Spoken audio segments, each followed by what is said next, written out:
आइए आज के सेशन में इस बात का विश्लेषण करते हैं कि हम चुप क्यों हैं। हमारे देश में तो वैसे भी वोकलिस्ट का देश है, बोलने वाले वक्ताओं का देश है। वक्ता हमारे नेता हैं, बढ़िया बयानवीर हम लोग हैं। ऐसे में फिर हम चुप क्यों हैं? हम चुप क्यों हैं जब हमें हथकड़ियां लगाकर भेजा जाता है? हम चुप क्यों हैं जब डॉलर के सामने रुपया गिर जाता है? हम चुप क्यों हैं जब स्टॉक मार्केट गिर जाता है? और हम चुप क्यों हैं जब टैरिफ के नाम पर भारत पर टैरिफ लाद दिए जाते हैं? टैरिफ की चर्चाएं होने शुरू होती हैं जिन जिन देशों पर, वो तो अपनी तरफ से वोकल होकर निकल आते हैं। आपके सामने बहुत से उदाहरण निकल कर आते हैं, चाहे फिर वो कनाडा हो, मैक्सिको हो, ब्राजील हो, चाइना हो, सब लोग अपनी तरफ से बातें करने आते हैं। हम चुप क्यों हैं? बड़ा सवाल तो यह भी एक सुर्खी बनकर आ रहा है कि चर्चा है कि अमेरिका भारत के साथ 0% टैरिफ की बात कर रहा है कि भाई हमें आप बराबरी दो, 0% टैरिफ पर लाकर बात करो। हम उस तरह से रिपोर्ट्स, इस तरह की हेडलाइंस बनकर आ रही हैं। चर्चा है कि भारत के ऊपर इन टैरिफों के चलते इकोनॉमी और जीडीपी में काफी गहरा असर पड़ सकता है, कि हमारी जीडीपी गिर सकती है। प्रधानमंत्री आप चुप क्यों हैं? सवाल यही सब सवाल पूछ रहे हैं। ट्रंप जब से आए हैं टैरिफ टैरिफ चिल्ला रहे हैं। कनाडा, मैक्सिको, चाइना पर आते ही टैरिफ की बात की, लेकिन कनाडा जो कि पड़ोस में रहता है, अमेरिका से बढ़िया पैसे कमाता है, लेकिन उसके बावजूद भी ट्रंप के टैरिफ की काट में तत्काल प्रभाव से अमेरिका पर सेम टैरिफ लाद देता है। कनाडा के पीएम अपने पद से इस्तीफा जरूर दे देते हैं, लेकिन अपने देश के आत्मसम्मान में कोई कमी नहीं लाते, तत्काल प्रभाव से टैरिफ लादते हैं। उसके बावजूद भारत, जिसको इन्होंने चुनाव के दौरान कहा कि यह बिगेस्ट टैरिफ चार्जर है, भारत चुप रहा। भारत की तरफ से भारत के ऊपर इन्होंने दिसंबर 1 को कहा कि जो भी हमारे लिए ब्रिक्स कंट्री सोचते हैं मैं उन पर 100% टैरिफ लगा दूंगा अगर वो डी डॉलराइजेशन सोचते हैं। हम चुप रहे। ट्रंप 100% टैरिफ की थ्रेट को देते हैं, हम लोग इनकार कर देते हैं कि नहीं तुम ऐसा कर नहीं पाओगे, 100% टैरिफ की बात नहीं कर पाओगे। हम इस बात को इग्नोरेंस में लेकर चल रहे होते हैं, लेकिन फिर भी बजट में ट्रंप के सामने ही हम लोगों ने हल्के से टैरिफ्स को कम कर दिया ताकि हमारे ऊपर असर ना पड़े। प्रधानमंत्री ट्रंप से मिलने पहुंचते हैं, उनसे बढ़िया मुलाकात करके आते हैं, लेकिन उन्हीं के सामने ये भाई फिर से बोल पड़ता है कि मैं तो रेसिप्रोकल टैरिफ लगाऊंगा, जितना आप लगाते हो उतना लगाऊंगा। भाई सवाल तो बनेगा, और सवाल बनेगा तो सुर्खी बनेगा, और इसीलिए हेडलाइंस बन रही है प्रधानमंत्री आप चुप क्यों हैं? भारत सरकार आप कुछ बोल क्यों नहीं रही है? तो हम आज कारण तलाशने निकले हैं, और विपक्ष की तरफ से भी ये खूब बढ़िया तरीके से सवाल पूछे जा रहे हैं कि मोदी जी आपको इनवाइट नहीं किया गया था, आप व्यवहार में ही मिलने चले गए। प्रधानमंत्री को रिसीव करने के लिए बाहर तक ट्रंप निकल कर नहीं आए, जबकि जॉर्डन के किंग तक को लेने बाहर आए थे, जेलेंस्की तक को लेने बाहर आए थे, आपको लेने रिसीव करने नहीं आए। और तो और आपकी प्रेजेंस में ही कह रहा है कि रेसिप्रोकल टैरिफ लगाऊंगा, तो फिर भाई साहब आप चुप क्यों हैं? और तो और प्रधानमंत्री जी आपने इलेक्ट्रिक व्हीकल्स की कीमतों के चलते, या इलेक्ट्रिक व्हीकल्स में जो टेस्ला की एंट्री हो रही है उसके चलते भारत के मोटर्स के शेयर गिरते देखे। भारत का स्टॉक बाजार जो कभी 85,000 के अंक तक चला गया था, आज वो 74,000 के आसपास मंडरा रहा है। इसमें इतनी बुरी गिरावट हुई, आप कुछ क्यों नहीं बोल रहे? क्योंकि आपसे उम्मीदें हैं। उम्मीदें इसलिए हैं क्योंकि इलेक्शन कैंपेन में आपने कहा था कि भारत का बाजार जिस दिन इलेक्शन के रिजल्ट आएंगे और तीसरी बार मजबूत सरकार बनेगी, सारे आंकड़े टूट जाएंगे। मजबूत सरकार बनी, सारे रिकॉर्ड टूटे, 75,000 तक का अंक गया, लेकिन 85,000 से अब 75,000 की जो यात्रा हुई, फिर से प्रधानमंत्री जी सवाल यही आता है कि क्या सरकार में मजबूती नहीं बची? क्योंकि आपकी प्रेजेंस में ही स्टॉक मार्केट नीचे आ गया। गृह मंत्री जी ने भी उसी समय पर एक बयान देते हुए कहा था कि अगर आप हमारी जीत से स्टॉक मार्केट को जोड़ते हैं, हालांकि इसका कोई डायरेक्ट रिलेशन नहीं है, लेकिन फिर भी अगर आप जोड़ते हैं तो भाई देखिए फिर तो तीसरी बार स्थायी सरकार आ रही है, और ऐसा है तो फिर 400 पार के चलते बाजार ऊपर जाएगा। तो जिस समय चुनावों के समय बाजार ऊपर जाएगा, इतना बड़ा मुद्दा था, आज वो ऊपर से धाड़ से नीचे आ गया।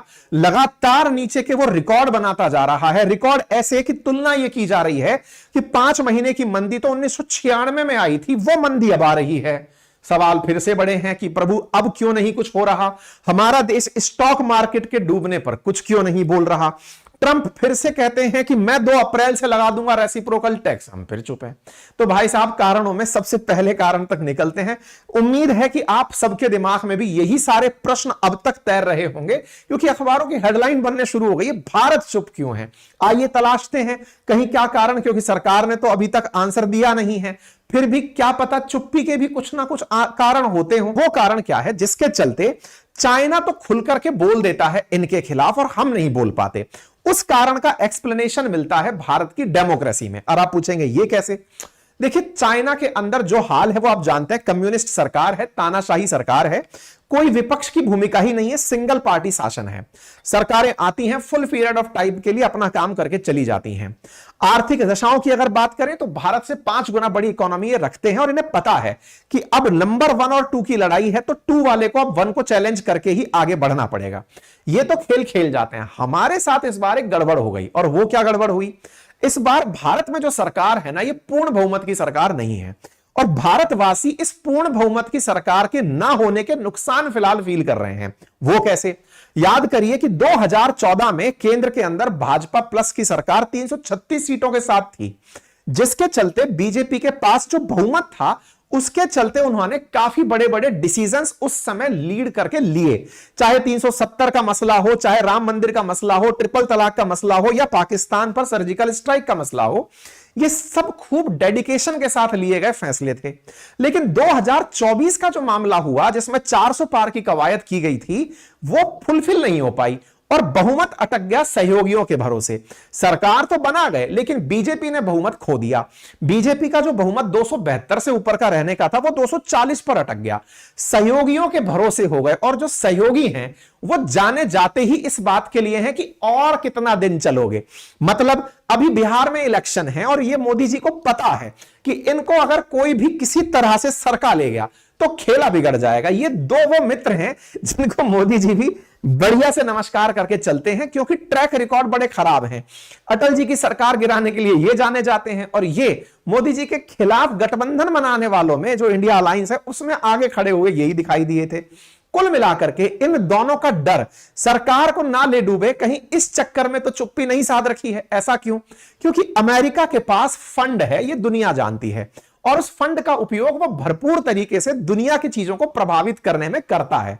अब तो ये ओपन सीक्रेट है कि कैसे सरकारें गिराई जाती हैं, इसका तजुर्बा इन लोगों के पास प्रॉपर है।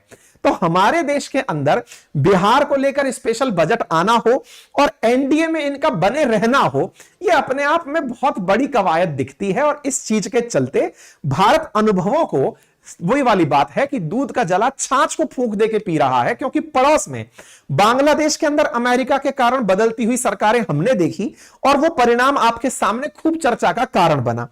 ट्रंप की जहां तक बात हो तो यह भी पीछे नहीं है। आज की ही हेडलाइन आप देखें तो इसमें यह है कि ट्रंप प्रशासन जेलेंस्की के खिलाफ, जेलेंस्की के अपोजिशन लीडर से मुलाकात कर रहे हैं। हेडलाइन है पॉलिटिको की, top Trump allies hold secret talk with Zelensky's Ukrainian opponent. मतलब ट्रंप की तरफ से बंदा गया है, जेलेंस्की के खिलाफ चुनाव में उतारने की तैयारी हो रही है, क्योंकि ट्रंप ने जेलेंस्की को डिक्टेटर तक कह दिया है। कहा है कि यह आदमी पद ही नहीं छोड़ना चाहता।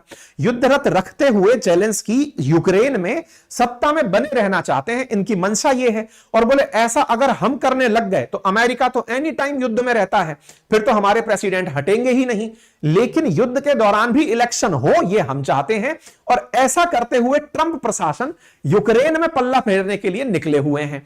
इसका मतलब कहीं ना कहीं हमें भी डर तो है कि कहीं सरकार ना गिरा दे। अब सरकार ना गिरा दे और ये पैसा फिर से जो ताजा ताजा बंद हुआ था ये फिर से ना बांटने लग जाए, पता चले मुसीबत हो जाए। जिसको हाल ही में बंद किया था पता चले इन्हीं के खिलाफ यूज हो जाए। ये एक और डर है जिसको खुलकर सरकारें तो बयान करेंगी नहीं, लेकिन चर्चाएं हैं तो होंगी ही भाई। तो ये जो हो रहा है इससे निपटने के लिए तैयारियां चल रही हैं। क्या तैयारियां चल रही हैं? तैयारियां ये हैं कि हमारा कॉमर्स मिनिस्टर पीयूष गोयल 7 दिन की अमेरिकी यात्रा पर है।